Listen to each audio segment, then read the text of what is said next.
produit en haut de l'image, dans la mer Noire. Elle est déclenchée par le passage d'un baigneur. Sur la plage, 2 témoins se précipitent vers la Seine, puis s'immobilisent face au drame. Près des vagues, le corps d'un homme.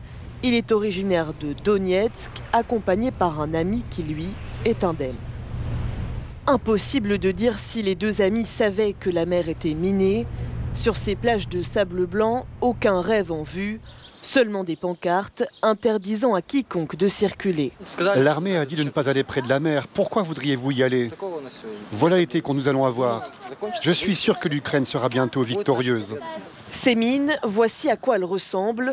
Placées dans l'eau par l'armée ukrainienne au début de la guerre en février. Leur but, empêcher les Russes d'envahir la ville par la mer Noire, sous peine d'être accueillis par des explosions en chaîne.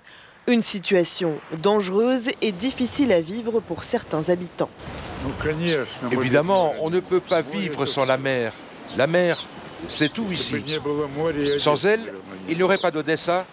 Par défiance, certains habitants se rendent tout de même près des plages ou franchissent les cordons d'interdiction à leur risque et péril. Cet incident, lié aux mines ukrainiennes, est pour l'instant le seul recensé à Odessa. Depuis le début du conflit, de nombreuses entreprises occidentales ont quitté la Russie. C'est le cas notamment du géant du fast-food McDonald's. À Moscou, les anciens restaurants de la chaîne sont progressivement remplacés par une nouvelle enseigne 100% russe. Son patron promet de tout faire pour que les clients ne remarquent aucune différence. Aux États-Unis, le Sénat s'accorde sur un meilleur encadrement des armes à feu.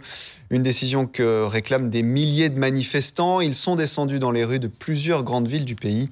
Plusieurs fusillades ont marqué l'actualité récemment, notamment la tuerie dans une école d'Uvalde au Texas qui a fait 21 morts, dont 19 enfants. Fanny Linon, Catherine Van Zeveren. Des milliers de manifestants sur le pont de Brooklyn, tous réunis autour d'une même cause.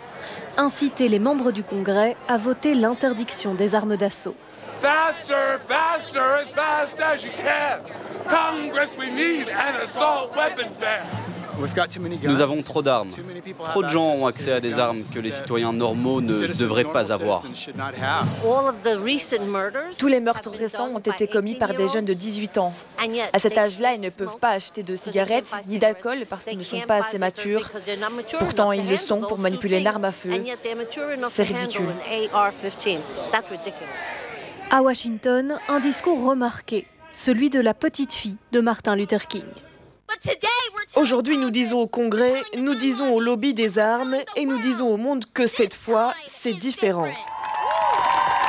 Parce que nous en avons assez. Nous en avons assez d'avoir plus d'armes que de personnes ici, aux États-Unis. À quelques mètres de là, les manifestants ont installé des bouquets de fleurs au sol. Ils représentent les victimes des fusillades aux États-Unis. En 2017, j'ai perdu mon meilleur ami à cause des armes à feu.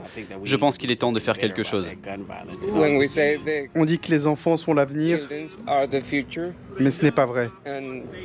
À cause des armes, des centaines d'entre eux n'ont pas d'avenir. Tous les manifestants ont en tête la récente fusillade à Uvalde au Texas. Où est votre humanité? Si vous n'êtes pas ému par le meurtre de 19 enfants, c'est que vous n'avez plus d'humanité. Chaque année aux États-Unis, plus de 40 000 personnes meurent à cause d'une arme à feu. La reine Elisabeth II est devenue aujourd'hui la 2e monarque ayant régné le plus longtemps au monde. Elle est sur le trône du Royaume-Uni depuis 70 ans et 126 jours. Seul Louis XIV a fait mieux qu'elle, 72 ans et 110 jours. Elle pourrait égaler son record le 25 mai 2024. Au Brésil, dans la baie de Rio de Janeiro, les pêcheurs se transforment en éboueurs. Les déchets remplacent petit à petit les poissons. Une pollution qui perturbe tout un secteur économique. Chloé Beckford. Des déchets, encore des déchets, toujours des déchets. Les ramasser, c'est devenu leur quotidien. Ils ne sont pas professionnels de l'environnement, mais pêcheurs dans la baie de Guanabara. Leur vie a changé depuis quelques années. Si vous aviez vu la mer il y a 50 ans et celle qui existe maintenant, c'est horrible. De nos jours, les gens ne sont pas conscients. Ils jettent tout ce qui ne fonctionne pas dans la mer. Ils pensent que la mer est une décharge. La mer n'est pas une décharge. Les trouvailles des pêcheurs auraient bien leur place dans une déchetterie, comme ce vieux canapé ou cette télévision. Ces hommes pêchent aujourd'hui plus de déchets que de poissons. Avant, c'était merveilleux. Devant chez vous, vous pouviez attraper beaucoup de crevettes et de poissons. Aujourd'hui, il faut aller loin. Il faut acheter de l'essence pour un bateau comme celui-ci. Et ça coûte très cher. Ils sont aidés par l'association italienne Ogir. Elle récolte chaque année des dizaines de tonnes de déchets dans les océans et soutient financièrement les pêcheurs impliqués. Le projet les aide à couvrir leurs besoins. C'est très bien, car en plus d'avoir la partie environnementale, il a une composante sociale très forte. Cette année, le projet finance 80 bateaux au Brésil, en Indonésie et en Italie, en espérant qu'un jour les poissons retrouveront leur chemin vers les océans et vers les filets.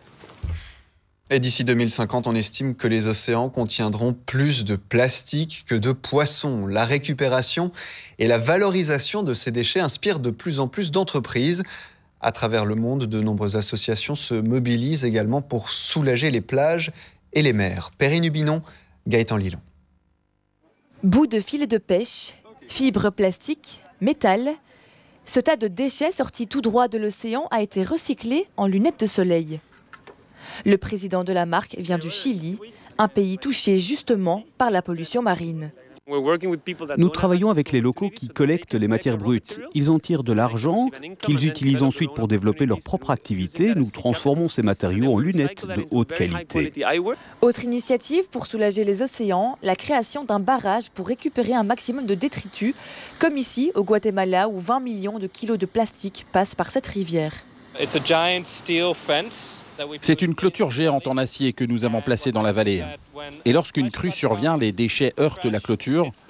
Et l'idée, c'est d'arrêter les déchets. Quand l'eau redescend, alors on utilise une pelleteuse pour les enlever. Partout dans le monde, des ONG organisent de grandes collectes de déchets rejetés par les mers. Grâce à l'aide de nombreux bénévoles, ces plages de Chypre sont complètement nettoyées. Tous les détritus ont été ramassés. Nous trouvons beaucoup de plastique, de mégots de cigarettes et des particules de microplastiques. Nous avons réussi à réduire l'utilisation du plastique à usage unique et la quantité sauvée est équivalente au poids de 23 Boeing 737. Le plastique peut mettre plus de 400 ans pour se décomposer complètement. Il en existe actuellement 200 millions de tonnes dans les océans. La semaine dernière, à Anvers, se tenait le championnat national d'art floral, un concours auquel participaient de nombreux jeunes.